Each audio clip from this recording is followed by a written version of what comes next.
Good evening. This is the 18 WJTS News. I'm Charlotte Olson. DuBois County deputies responded to an accident last night on State Road 56 just west of Cusco Road that resulted with an injury. Alcohol is, of course, thought to be a contributing factor in this accident. Shortly before 9 p.m. at 8:45 last night, DuBois County deputies were dispatched to State Road 56 with an accident. They arrived to find a 2003 Subaru passenger car driven by 38-year-old Caleb Connell of Shoals inverted off the south side of 56 in a ditch. Police reported that Connell was outside of the vehicle when they did arrive, and he told deputies that he was westbound on 56 when he swerved to miss a deer, causing his vehicle to spin off the south side of the roadway, then striking a utility pole along with state highway signs and corn in a nearby field before the car finally came to rest on its top. It is believed that Connell was ejected from the Subaru and he was transported from the scene by ambulance to Memorial Hospital. The Subaru was a total loss and deputies were assisted on the scene by Indiana State Police, DuBois Volunteer Fire Department, Memorial Hospital EMS, and Ubler & Sons Wrecker Service. The accident is still under investigation. However, alcohol is believed to have been a factor and charges may still be filed at a later date. It was another wonderful ceremony this year as the Rotary Club of Jasper honored local women who humbly serve and commit to their communities. This year, the 6th annual Jasper Rotary Athena Awards presentation was at the Huntingburg Event Center. Last night, 6 nominees came together to celebrate each other and also their surrounding community members. Tanya Heim took home this year's 2017 Athena Award. You know, the whole thing is pretty overwhelming. It really is. It's quite an honor to be nominated. And it's really an overwhelming honor to receive the award. So feel very blessed. Heim is the current Vice President of Patient Services and Chief Nursing Officer at Memorial Hospital and continues her leadership role throughout the community as she serves on several boards, advisory councils, and also charity organizations. This year, Heim chose Girls on the Run as the charity of choice. Girls on the Run is a nonprofit program that works to encourage preteen girls to develop self-respect and healthy lifestyle through dynamic interactive lessons and running games. Heim shared why it is so important for future generations to recognize the importance of strong women leadership. You know, I think probably one of the most important reasons to do this is almost not as much for the women, even though all of the nominees very much deserve to be recognized. Women don't tend to get recognized. It's really interesting how many women people have wanted to nominate them and they've said no, they don't want the attention. And having been through this now, I understand that. It's really sort of a humbling, intimidating process to some extent. And but it's has been long overdue. I mean, if you look at all the Distinguished Citizen Awards, and you could go on, and it's always men, historically, that have been women. Honestly, I think the biggest reason to do this kind of recognition is for the next generation, for them to see that it's possible to be a woman leader, a working woman, be involved in the community, raise a family, make a difference in a community. And it's important for our young girls to see that too, to have role models. And I think that's really what it's all about, is to be able to honor women who are role models for, young women and young girls in the community. And I think that's what's important about Athena. It's because none of the women that get nominated have done any of the things that they've done in their life just for the recognition. They do it because they see a need and they do it. All the women who were nominated for this year's award were examples of those who seek to serve, with all of them contributing to leadership through authentic self, giving back, fierce advocacy, and traditional leadership skills. All the nominees displayed a common demonstrator, which was how humble they were to have even been nominated for an award. Leah Jesse, one of this year's nominees, shared similar thinking of her counterparts when she summed up what it meant to be recognized by her peers for this prestigious award. I think it's important to be able to give back to the community, and as a principal of an elementary school and in helping all students and also teachers, and they taught me a lot as well. And then the things that we had partnerships with people in the community, so again, I couldn't have done it without a team effort. Founded in 1982 by Martha Maywood Mertz, Athena International is a nonprofit organization that seeks to support, develop, and honor women leaders.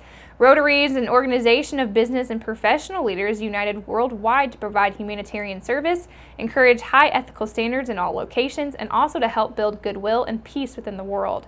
For more information, go to www.rotary.org. In an effort to meet the high demand for solar eclipse glasses, the Ferdinand Branch Library purchased additional glasses from Amazon that were described as safe for solar eclipse viewing several weeks ago. This was done in good faith to try to meet the needs of our local patrons. They received notice on August 17th from Amazon that the glasses they had purchased can no longer be certified as safe for eclipse viewing. The number one concern is the safety. Of course, a total of 97 pairs of glasses have been purchased from Amazon were distributed to the public. All solar eclipse glasses that were received through the StarNet program for libraries are certified safe. The glasses are black and blue with the date August 21st, 2017 in the middle, and StarNet and NCIL logos on the right side. All glasses given out by the Du Bois and Jasper libraries are safe and certified, and several certified pairs were given out at the Ferdinand Branch as well, and those are also safe. However, the pairs purchased for distribution at the Ferdinand Branch Library from Amazon cannot be certified as safe now that Amazon in various colors, but are predominantly red, orange, and purple. They recommend that throwing these glasses away and to not use during the eclipse on Monday. They also apologize for any confusion that this may cause, and in an effort to ensure the safety, they want to inform the public as soon as they receive the notice from Amazon. To reiterate, all glasses given out at the Jasper and Du Bois libraries are certified and are safe. And if anyone has any further questions, please contact Christine Golden at cgolden@jdcpl.us. This weekend, the weather should be just right for the 7th annual Patoka Lake Cleanup Day scheduled for Saturday with sign up at 8 a.m. The Patoka Lake Cleanup Day is a day dedicated to cleaning up after all the busy summer months of activities, which can sometimes lead to an abundance of trash and debris around the lakeshore. Patoka Lake asks for the public's assistance to help tidy the shorelines back to their natural element. The day will kick off at 8 a.m. at the Hoosier Hills Marina, where families, friends, and volunteers can sign in, and it's off to pick up trash from there. Why is it so important to keep the lakeshore clean and healthy? Well, John Wade, the chairman of the Patoka Lake Watershed and also a board member for Patoka Lake Water and Sewer, discussed just how many people are affected by the lake. Another very important part is drinking water. In 1975, the Patoka Lake Regional Water Sewer was formed, and as of today, they are pumping around 8 million gallons of water a day. They're pumping it out to approximately 11 different counties. They're affecting over 23 wholesale dealers. They got 31,000 households, over 100,000 people, and 900 miles of pipeline. So when you imagine 100,000 people and the drinking water, how important that has become, that is really a positive part of that lake. Volunteers for the day of the event will receive a free lunch at the marina at noon, along with some special prize drawings to take place throughout the day. Last year, some of the day's prizes include lake cruises, life jackets, and t-shirts. Again, that's the Patoka Lake Cleanup Day happening this Saturday, and sign up will begin at 8 a.m. at the Hoosier Hills Marina. Indiana Senator Todd Young says that with the health care bill going nowhere, it's time for Congress to focus on tax reform. Congress left for its August recess right after the Senate rejected the Republican health care skinny repeal bill. President Trump and some House Republicans have been pushing to take another run at the health care, and there's been discussion of starting work on an infrastructure bill. But Young says that tax reform is the single biggest thing Congress could do to boost our economy. We've got individual business owners and taxpayers who are looking to start new businesses and grow existing businesses, but the tax code is preventing them from doing so. Young warns, though, that it won't be easy, and he says that there's a reason it hasn't been attempted for over 30 years. But he says it's an area where Republicans and Democrats should be able to work together. Young says high corporate tax rates are costing American jobs instead of creating them, but creating an incentive for companies to ship operations and capital overseas. And he says that taxes on small businesses, which use the same brackets as individuals, end up discouraging entrepreneurs from starting or expanding their company.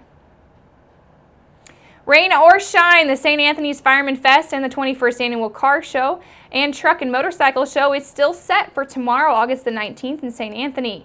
Come join in on the fun-filled activities during this one-day fundraiser for the St. Anthony Volunteer Fire Department. The Firemen's Car and Motorcycle Show will include approximately 150 cars and 50 motorcycles.